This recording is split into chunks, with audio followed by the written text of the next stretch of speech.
Thank you very much. Thank you so much to the organizers for the invitation. This is actually my first time in Vienna. I'm having a blast. It's great to see so many friendly faces. And congratulations to Jacob. Happy birthday. I've never officially collaborated with Jakob, but he's always been a presence around at conferences and taught me so much. And in particular, one thing that's always stuck with me is that Jakob has shown that one can be an amazing scientist and at the same time be an extremely kind person. And I always had very heartfelt discussions with you, and thank you so much. So I want to talk about some results that I've been working on for, I guess, a few years now. Getting old.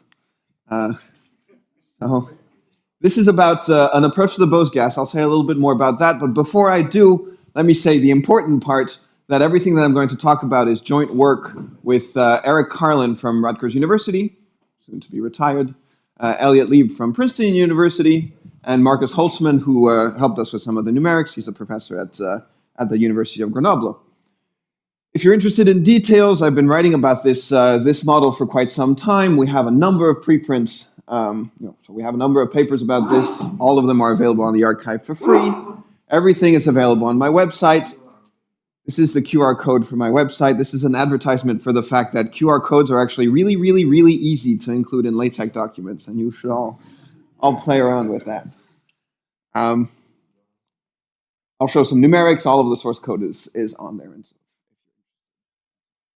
so let me get started with the first thing I want to kind of address is who ordered this? Why do we need the simplified approach to the Bose gas?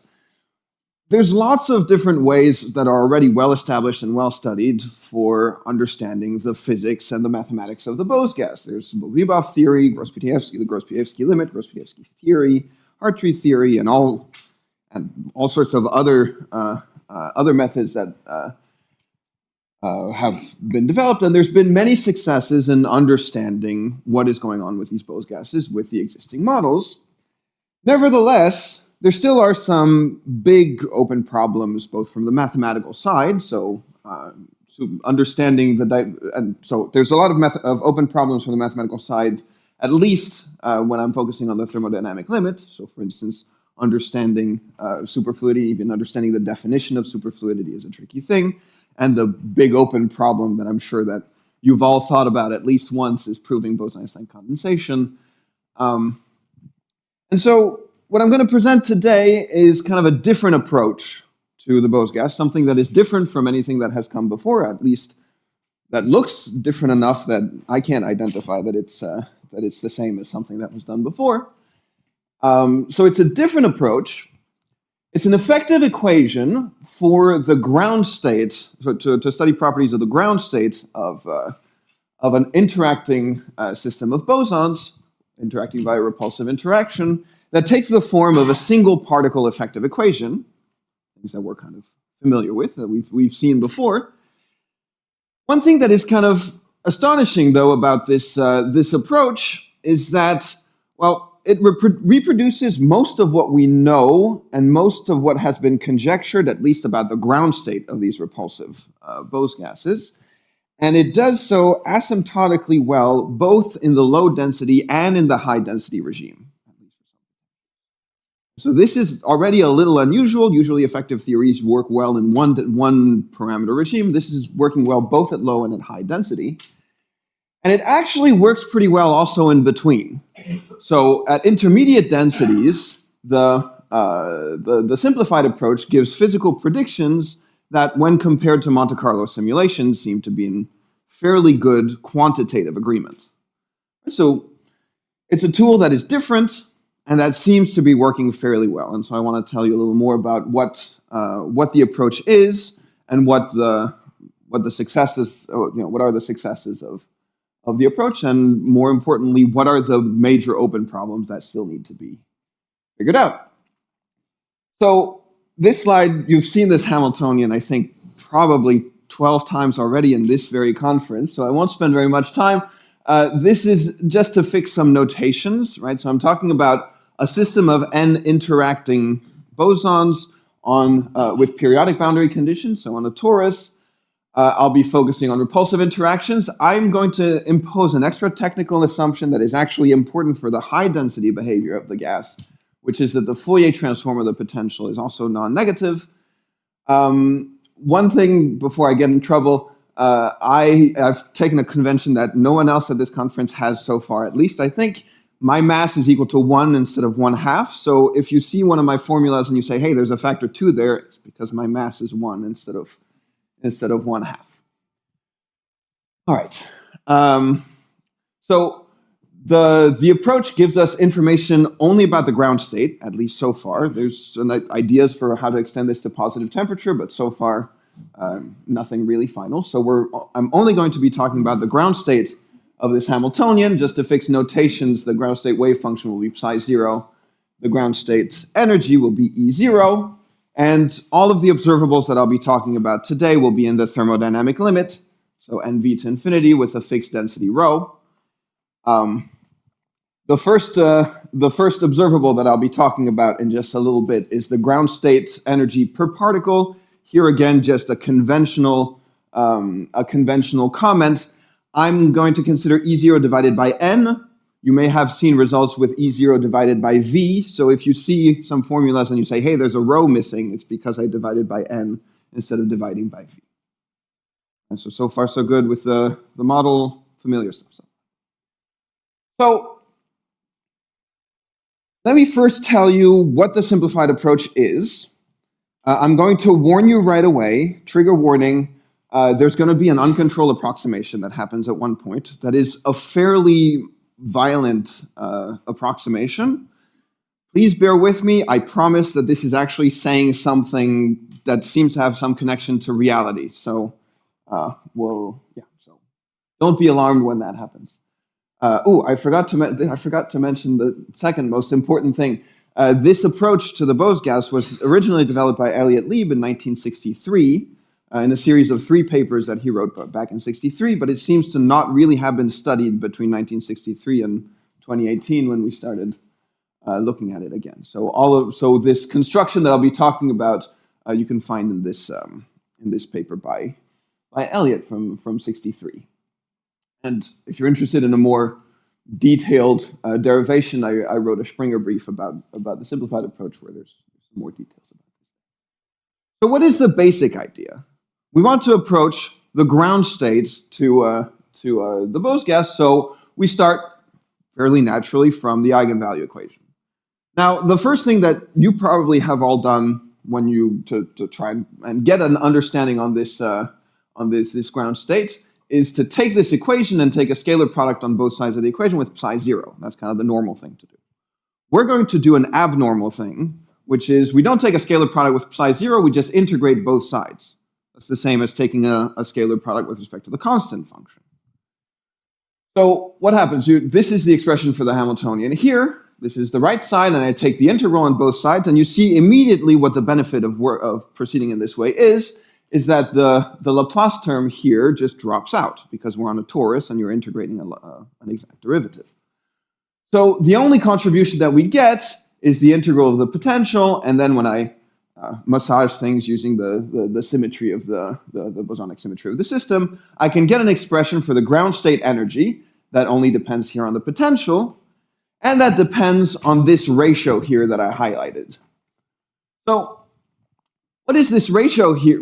So why am I highlighting this ratio here? Well, if psi0 were a probability distribution, then this would make plenty of sense, right? If psi0 were a probability distribution, this would be a 2-point correlation function with respect to the probability distribution.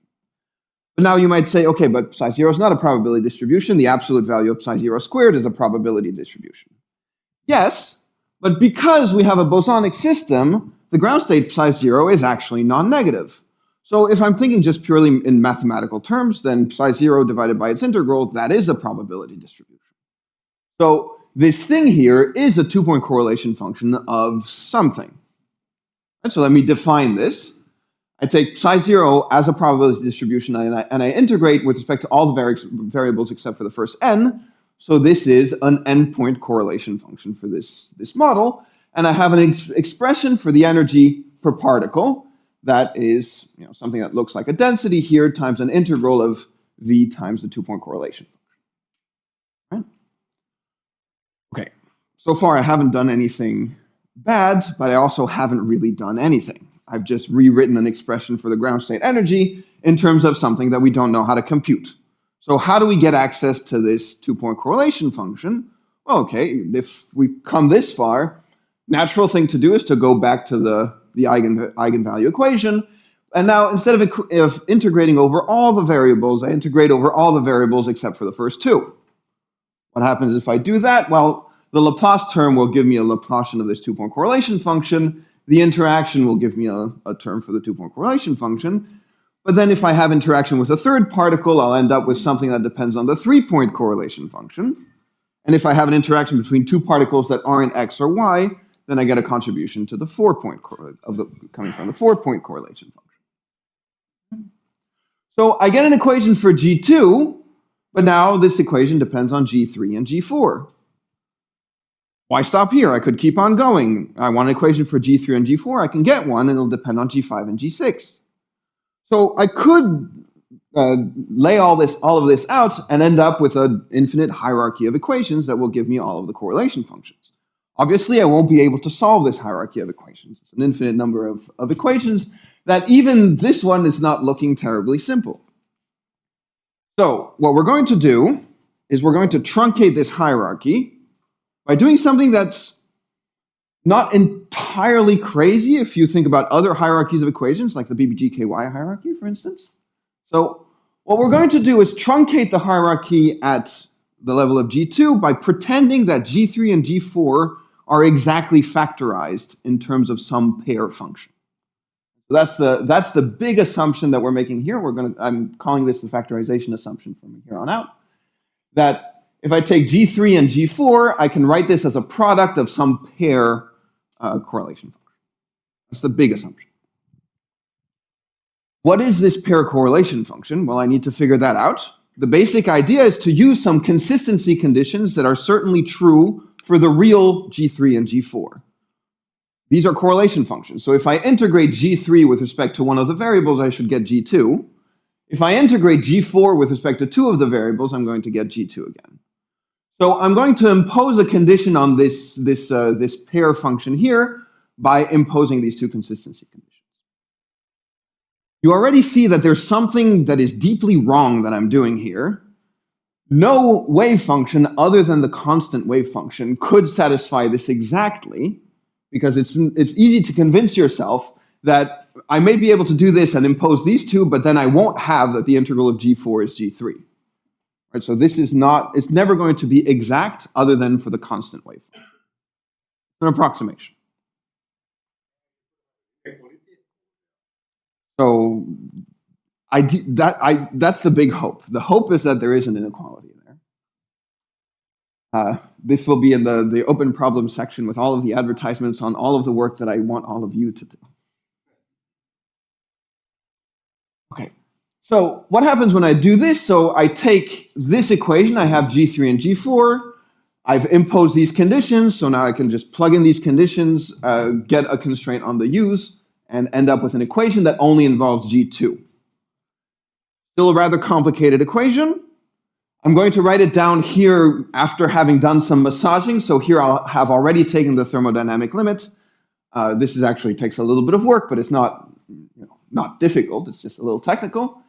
I've also made a convention that's going to be very important for everything that comes next, is instead of looking at G2, turns out G2 of x goes to 1 as x goes to infinity. So instead of looking at G2, I'm going to look at 1 minus G2. So my main unknown function is now going to be denoted by u.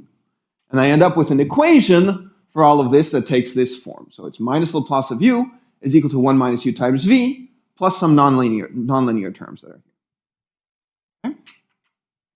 So first thing that we notice is the equation that I end up with is, this is the scattering equation. And then I have some nonlinear terms. If you were to pretend that rho is small, that the density is small, these nonlinearities might actually be small, so we're looking at a perturbation of the scattering equation. There's one thing that's a little unusual about this equation is that these nonlinear terms, they involve convolutions. So they're nonlinear, they're also non-local. It's going to make it a little harder to study this this equation. And in fact, what I'm going to do next is I'm going to do some more evil things, more approximations. This equation, as I wrote it here, is actually complicated enough that even doing numerics on this is not terribly difficult, but it is slow. So the first thing that I'm going to do is I'm going to get rid of the worst term, the term that's hardest to deal with computationally, so that I can do numerics on this, at least in an efficient way. The equation that I get when I make this approximation is the one that I'm going to call the big equation from now on. Whenever you see a curve that's purple or some text that's purple, that's about the big equation. In the big equation, what I do is I take this integral term here that can't be written in terms of a convolution, and I get rid of it. Numerically, it doesn't seem to make such a big difference. I mean, I'm saying this, but the numerics is slow, and so I haven't done that much numerics with the full equation anyways. But okay, let's assume that this is going to be good enough. So now the big equation is some effective equation that is complicated, but it's an equation in R3. It's an equation for a function that takes values in R3. In fact, we have spherical symmetry, so this equation really is for a function of one variable. It's a nice effective equation. This will be a great equation to do numerics with. We actually don't know how to prove anything about this equation at this stage. So I'm going to do some even more evil things and get rid of more terms. So essentially what I'm going to do is I'm going to pretend that u is not actually too big. This is definitely not true, at least for small values of x. I'm going to pretend that this s was 1 minus u times v. It comes from the scattering solution. It's something that is maybe familiar. I'm going to pretend that this doesn't really have any structure at 0. It's just a delta function. This is also not true. So what I'm doing are things that are kind of rough, but I'm doing this in order to get something that I can deal with. And the equation that I get at the end of the day is the one that we call the simple equation, which in all the plots and all the text is going to be colored in blue.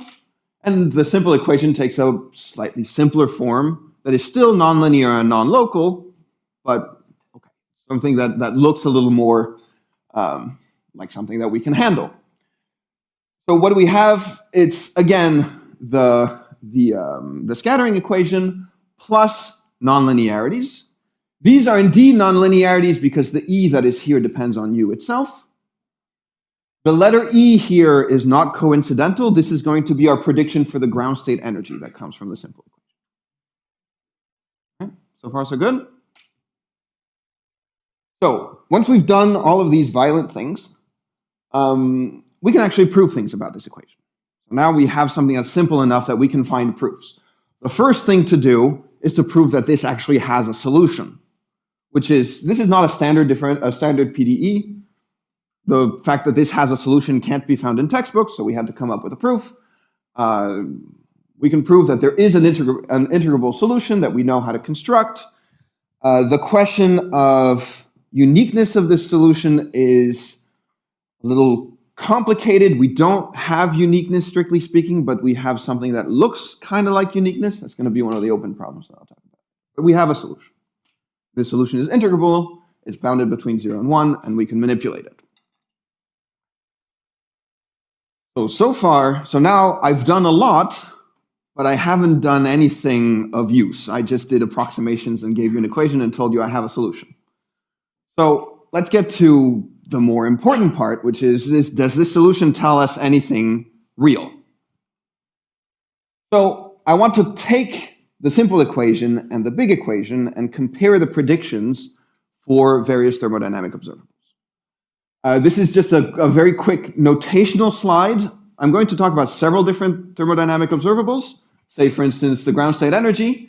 When I'm talking about the real value for the actual many-body Bose gas, I will denote this by E sub 0. And if I'm talking about the prediction from the simplified approach, either the simple equation or the big equation, it will be E sub s. And I'll do that for all the observables. Right? So there's the big equation, which we call the complete equation. Then there's the big equation. There's also a medium equation that I'm not telling you about today. And then there's the simple equation. But the complete equation is already so the biggest approximation we've done is the factorization assumption. So even the complete equation, that's already, the difference between the complete and the big equation is not actually that serious. All right, so how can we tell whether any of this has anything to do with reality? Well, let's think about values of the energy. So what do we know about the energy? This is perhaps the thermodynamic quantity that has received the most attention, at least in the past 20 years, about the interacting Bose gas. So let's see how this compares. So I'm going to talk about the energy at low density and the energy at high density. Let me start with the energy at low density. You've heard about it already in a number of talks here. So this is the Li-Huang-Yang formula that comes from the 1957 paper. I would be remiss to not mention that the leading order term was proved by Jacob and Elliott in 98, and then it took quite some time and a lot of effort to prove the Li-Huang-Yang correction that was eventually proved by Fournet and Solovay. Proved the lower bound, the upper bound was Yao and Yin from 2009, and there's this more recent paper where it's done in more generality and in a simpler way. You've heard all of this before. So the ground state energy at low density has this expression. I can ask the question, what about the prediction for the simple equation? Well, the prediction for the simple equation is exactly the same. And so it captures the Li-Huang-Yang correction. In fact, this is why Lieb introduced the simple equation in the very first place in 1963, as he wanted to have some way to approach the Li-Huang-Yang. This is old news. The new news is that at high density, this also seems to work. So you can ask the question, okay, what is the energy of the Bose gas at high density? High density is actually a lot easier than low density, at least at this order in the density. And there's a typo here. This should be read 1/2. I put the 1/rho over here already. So this, you can find this in an appendix of a paper by Elliott from 1963, that the ground state energy divided by rho goes like 1/2 times the integral of V. Sorry for the typo. This is 1/2. For the simple equation, we get exactly the same. And so what do we have so far? If I'm looking at the prediction for the ground state energy as a function of rho, I find that at low density, this is the Li-Huang-Yang asymptote here. This yellow dotted curve is the Li-Huang-Yang asymptote. At high density, this is 1/2 times the integral of V, which is the Hartree energy. And my simple equation, which is in blue, right? So blue is always simple, purple is always big. The simple equation asymptotically agrees at both high density and low density. So there's a natural question, once you notice this, is to ask, okay, well, what happens in the middle? So, can I just ask? Yes.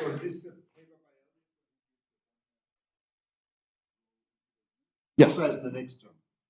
He has a, yes, but the next term is not proved in that paper, I think. Pretty much. He gives the idea for the proof, no, and I think you would say so. Okay. I mean, right. Your student was working on that, right? It's okay. So my question was, will you also get the next? That's a very good question, and I haven't checked. Yes.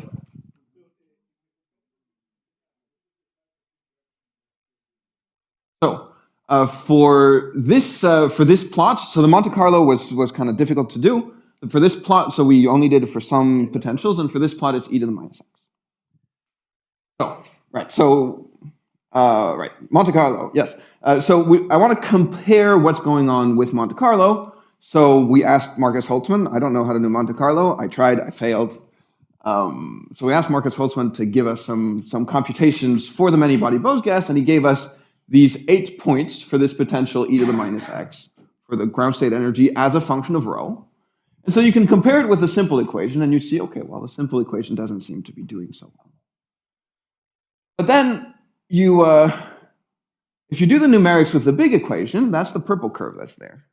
That purple curve looks like it's a polynomial fit of the Monte-Carlo points. It's not. It's computed in a completely independent way, and it gives the right values, the same values of Monte-Carlo for all densities. Now, I'm cheating a little bit. This is for this potential. If I take crazier potentials, then you can start to see, you'll be maybe 5% off or something like that. But it's we have hardcore, and it gets bad when you get close to the hardcore, and it's very good for the rest of the range. I can show you a plot afterwards if you're interested.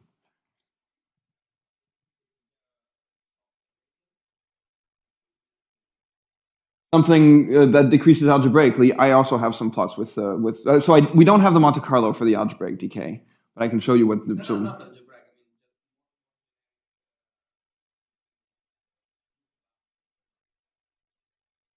Yeah, so this is the question that we're addressing here is, can we compare to Monte-Carlo? So I have to choose a potential, right, in order to get the Monte-Carlo points. But the asymptotics that we've proved for the simple equation, those are true for any potential that's L1 and L3 halves plus epsilon. So for and non-negative and non-negative Fourier transform. Nothing extra.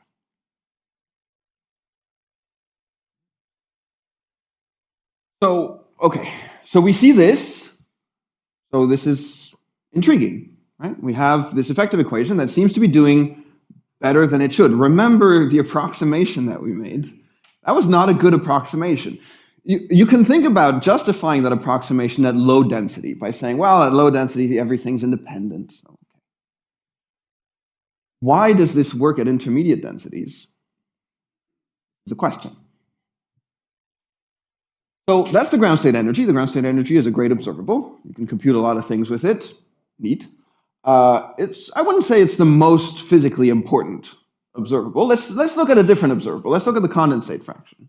Right? Ultimately, we were interested in this because we were interested in Bose-Einstein condensation. So let's just cut to the chase and get to the condensate observable. So here, I wrote down an expression for the condensate fraction in infinite volume. So what is it? I take the ground state wave function and I project onto the constant wave function for the ith particle.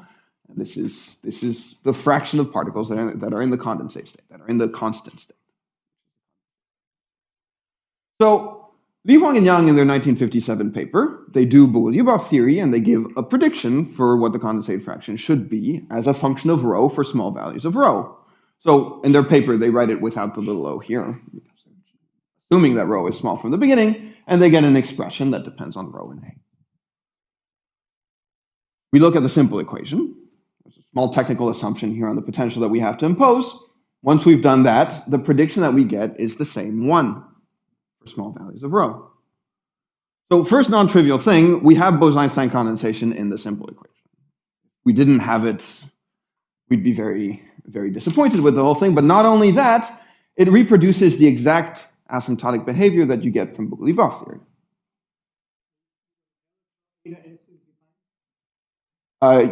Yes. So there's one limitation with the simple equation is that the actual only energy, the only observable that we have is the energy. So we need to get to the condensate fraction from the energy. So what do? We take our Hamiltonian, we add this projection term at the end of the Hamiltonian, put an epsilon in front, and then the condensate fraction becomes the derivative of the ground state energy with respect to epsilon. So that's what we do. So we add a term to the Hamiltonian, compute the ground state energy, take a derivative. That's the prediction for the condensate. I have a not nice expression in terms of the solution to the equation. Yes. So it involves, so the analysis of this, so if you go to the simple equation, right, so you're going to take derivatives of this. So what are you going to get? You're going to get some very nice things, minus Laplacian plus v minus 4e times the derivative of u. You'll have this nonlinearity, which will be u star the derivative of u, and then this term, which is nasty. We'll give a nasty contribution to the derivative. You can write all of this in terms of, you take everything that depends on the derivative of u, move it to one side, take the inverse of that operator, and you study that operator. And in terms of that operator, I have an expression that could fit in one line. So it's,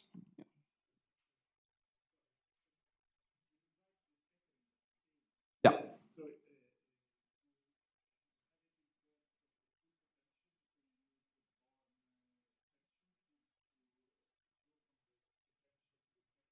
No, the A comes out of the computation.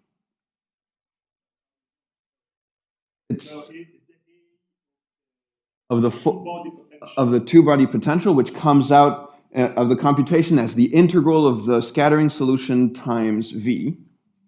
That's how it comes out of the computation.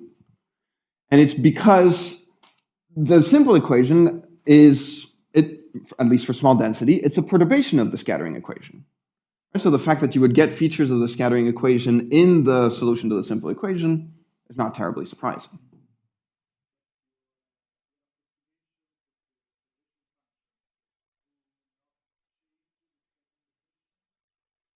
So not really, because the scattering equation is, you take the simple equation here and you just ditch these two terms that are of lower order in rho and E, and what you're left with is a scattering equation. So you get exactly the scattering equation as a thing to compare with, and that leads to the scattering length popping out of the computation on its own.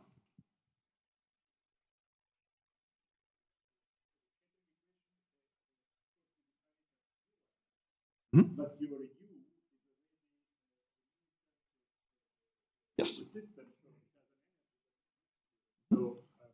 Yeah, but so the way that the scattering equation comes in is through the simple equation. The equation that for small values of rho is approximated by the simple equation is the zero energy scattering equation, right? It's minus Laplacian u is equal to, so 1 minus u is psi. Right? That's the scattering, that's the zero energy scattering equation.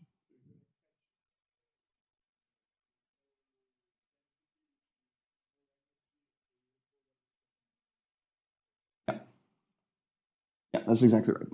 We're doing an expansion to rho. It's not a full expansion, it's a limit. We look at the first two terms. And yeah, the scattering length comes out on its own. Right?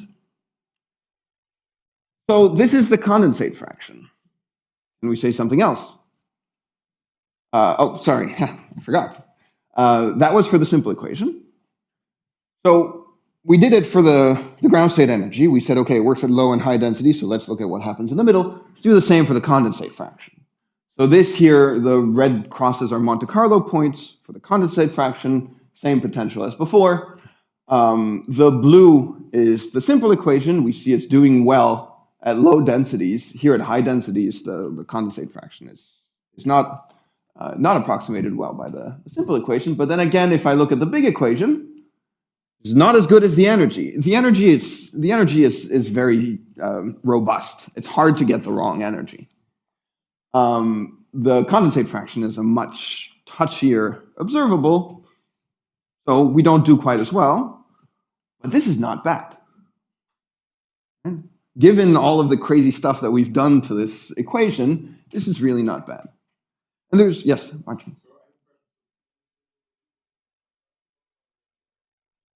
Quadratic, and I mean just this formula, but yeah, it's the quadratic. It's the setting of the Li Huang Yang paper. Not using it as correct. Yes. Yeah. Not your equation. One thing that's kind of interesting here, that when we started looking at this plot, we realized we never really thought about what happened in the middle to the condensate fraction. And if you think about it a little bit, it seems reasonable. It starts at 1, goes down, and goes back up. But we hadn't really thought about this before we did these plots. So it's kind of showing that, well, playing around with these things is useful. So what else? Well, let's look at another observable. I like statistical mechanics. I like correlation functions. The 2-point correlation function I told you about earlier, that was the 2-point correlation function for this made-up probability distribution that's not the physical probability distribution. What about the actual physical 2-point correlation function? And so I take my ground state and I look at the probability of finding a particle at y and a particle at z. That's my 2-point correlation function, the real one. Now, Li, Huang, and Yang also came up with an expression for what the 2-point correlation function should do at large values of x in Bogolyubov theory. And they find that as x goes to infinity, properly scaled, the 2-point correlation function goes like 1 over x to the 4 times some explicit constant. In the simple equation, we have almost that. So there's two things. First, I thought I had computed this constant. I realized yesterday when I was preparing the slides that I never actually computed this constant. There's nothing in principle that prevents you from computing this constant. It should be done. But what I can report at the moment is that in the simple equation, the two-point correlation function decays like 1 over x to the 4, which is the same as what it does in Bogolyubov. There's a little caveat. This remainder term here, we don't actually prove that it goes to 0 as x goes to infinity, but it doesn't certainly, so it's x to the 4 times r is L infinity, it's also L2. Okay, that doesn't mean that it decays, but it's not that far off. The reason we end up with this is that we do all of this in Fourier transform. And so I'm sure that you could get rid of it by looking at this a little more carefully. So the two-point correlation function, also not terribly far off. We talked about the universal tan relations the other day. The universal tan relations are large K asymptotics for the momentum distribution. Time is running short, so I'll skip ahead a little bit. Again, same story. If you do Bogolyubov theory, the quadratic theory, you can compute this momentum distribution. This was probably done somewhere. I don't know where it is. It's easy enough to take the formula from the Green Book and to compute this. The prediction that you get here. For the simple equation, you get exactly the same thing.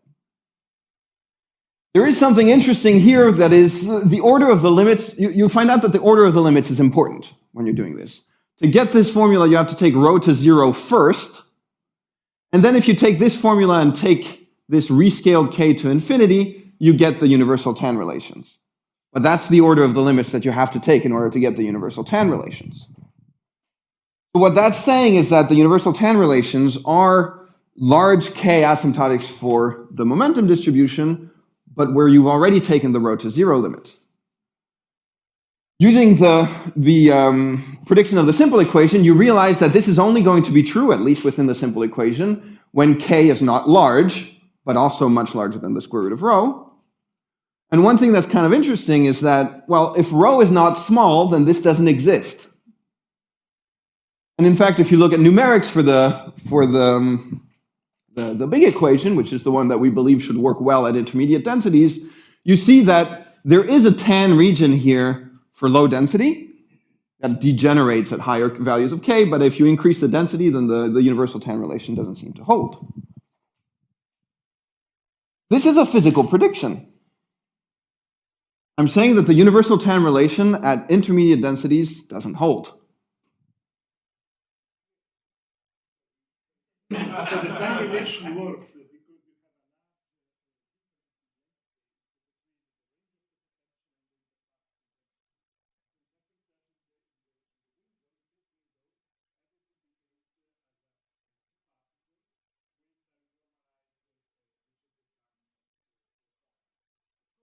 because you reduce, to increase the density.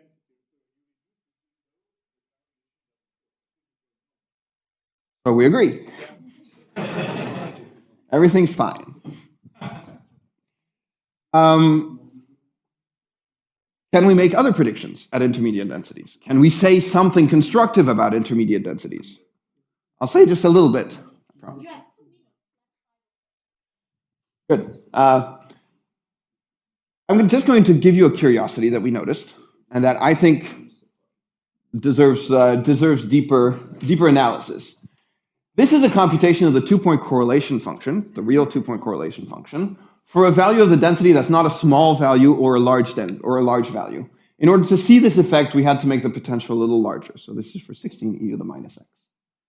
And what we find is that this two-point correlation function, okay, it goes to 1 at infinity. We know this. Right? At infinity, things become decorrelated. The two-point correlation function should go to the density squared. So if I divide by density squared, it goes to 1. But what I see, and this we saw it for the big equation first, and then we confirmed it using Monte-Carlo afterwards, is that this curve goes above 1 and then comes back down. So what does this mean? This means that there's a length scale here. If I look at this length here, there's a length scale at which it's more probable to find pairs of particles at intermediate densities. There's some physics there. Right? This is not the same as the pure gas phase. If here I just plot a bunch of different values of rho, same thing. Small values of rho, there's no bump. And as you increase the value of rho, you develop a bump. This is a little more systematic. This is the value of the maximum of the two-point correlation function. The maximum is 1 for small values of rho, and then it pops above 1. There's something there. What is that thing? I don't really know. It's some kind of short-range order. It's not long-range order. It's not a delta function. Some kind of short-range order.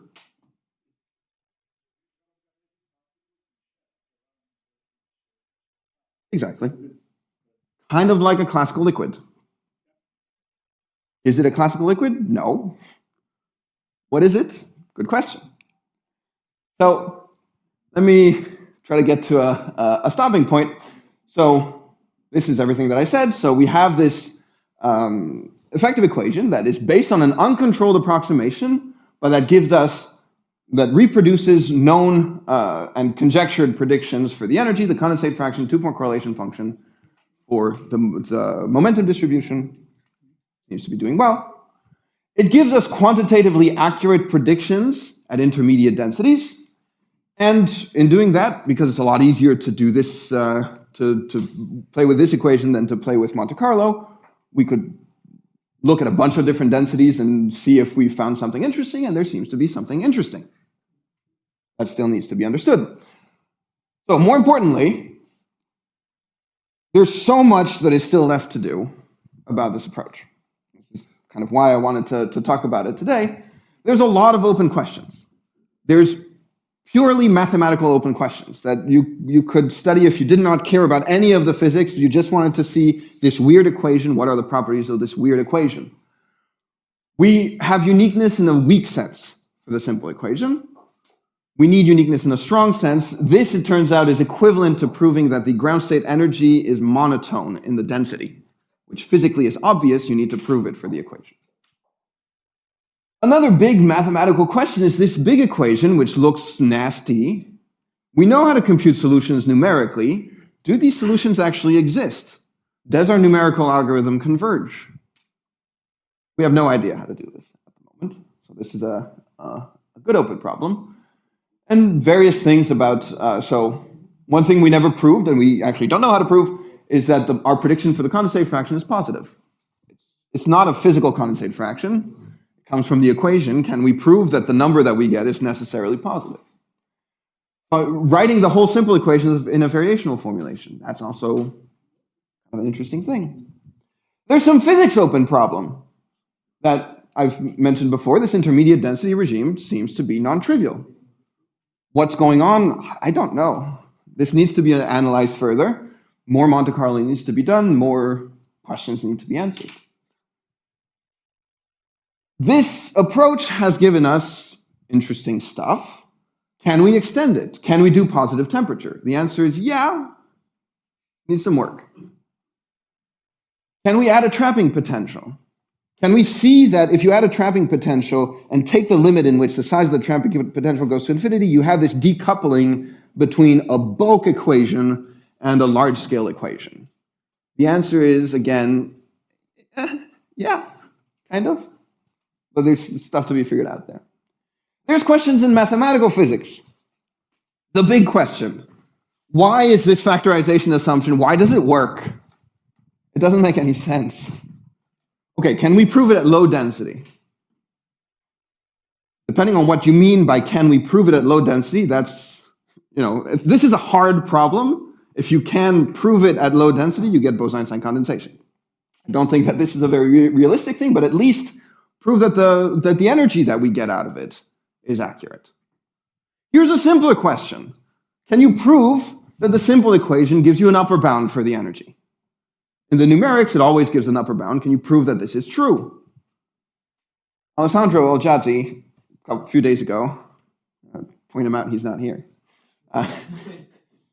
asked the question, can you get the Li-Huang-Yang correction out of a Jastrow factor?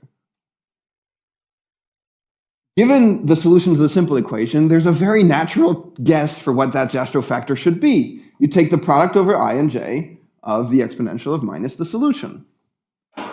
computing the energy of this, reducing to computing the two-point correlation function for a classical statistical model, for a classical statistical mechanical model where U is the interaction potential.